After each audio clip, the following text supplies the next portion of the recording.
آمن الرسول بما أنزل إليه من ربه والمؤمنون كل آمن بالله وملائكته وكتبه ورسله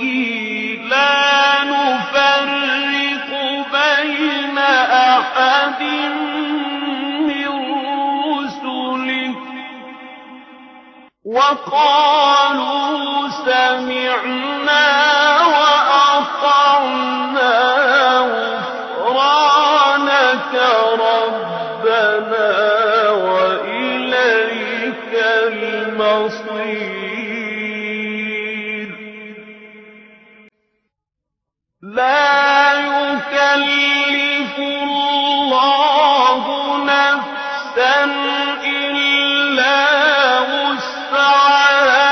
لها ما كسبت وعليها ما اكتسبت ربنا لا تؤاخذنا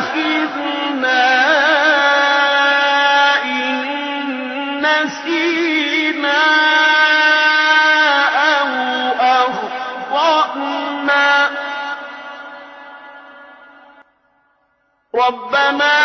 ولا تحمل علينا إصرا كما حملته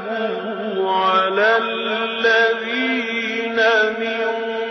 قبلنا ربنا ولا تحملنا ما لا طاقة لنا به واعف عنا واغفر لنا وارحمنا أنت مولانا